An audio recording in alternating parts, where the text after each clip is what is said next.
Projectors! Okay, so you have a penetrating aura, which really means that you just dive in. You go into whatever you're doing. You can really see through the basics and the cover of what's in front of you, and you can get into the depth of the other person or the thing that you're really trying to understand. That penetrating aura has an impact on other people. You're going in and basically, like, without understanding it, your energy is going in and getting the information that you need to help guide the other.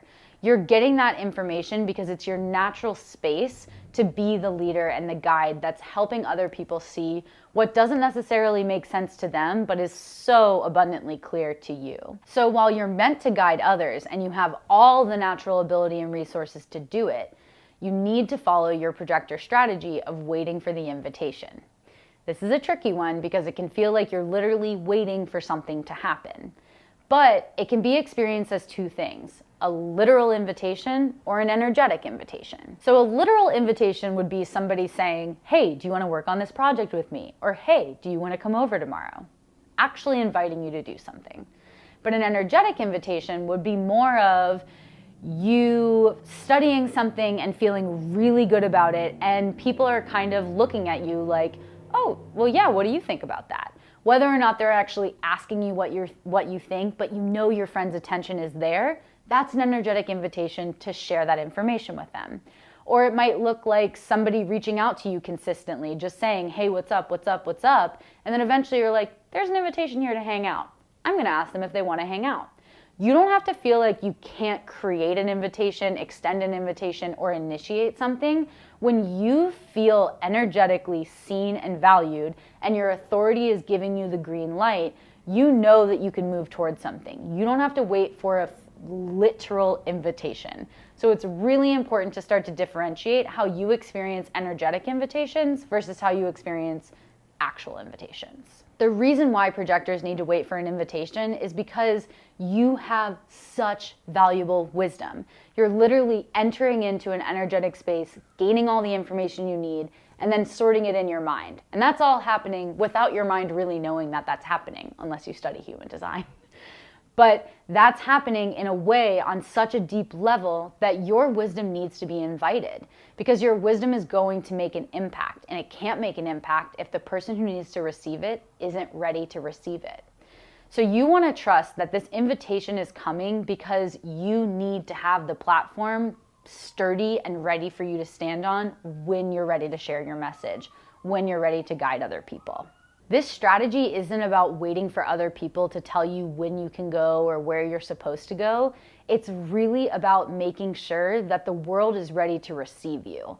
As a projector, you need to feel seen in order to get your message across. So an invitation should really feel like this moment of like, ah, like you're stepping into the light. You're stepping into this final moment where someone can actually see you and they value you and they're taking the information that you have to share.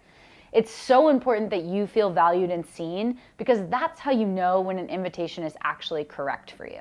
You really, really know it based on your authority, which I won't go into this video, but you can trust that when you feel seen and when you feel acknowledged and valued, that's a correct invitation for you, because you have been invited to share your wisdom, you know your wisdom's being received, and you know this is a path. The conditioning for a projector can really come from not feeling like you've ever received an invitation, or not feeling like you've received the correct invitations.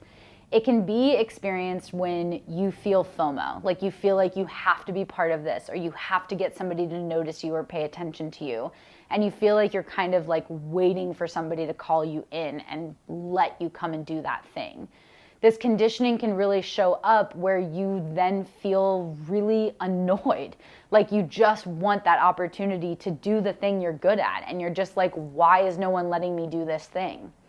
Trust that you're experiencing this because you're honing your message. You're gaining your wisdom and your experience that you need in order to participate in whatever invitation is coming next. The not self theme for a projector is bitterness. How this really shows up is feeling kind of like bitter that you don't have the invitation or that you're not there for something. You really want to affirm for yourself, you're going to get the invitations for the things that you need to be invited to. And you're going to need to confront the things that you're not invited to that you feel like you should have been. You want to acknowledge those things and look at them. Bitterness is not something that's wrong or that you need to avoid or feel bad about. Bitterness is a signal coming from inside, letting you know that something doesn't feel right.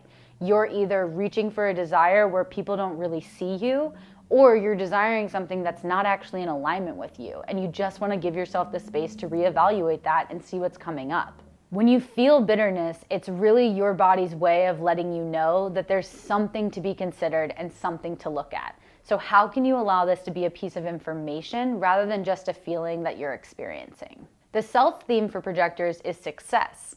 And success can really feel like just getting things done the way you want them to be done. I like to tell all projectors to redefine what you determine success to be. What you determine success to be in relationships, in your career, in your life, at home, in your kitchen, whatever it is.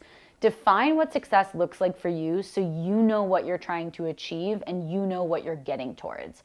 Because you have your own version of success. There is no generalized type of success that's going to work for all projectors. But this is something that you want to strive towards on a daily basis.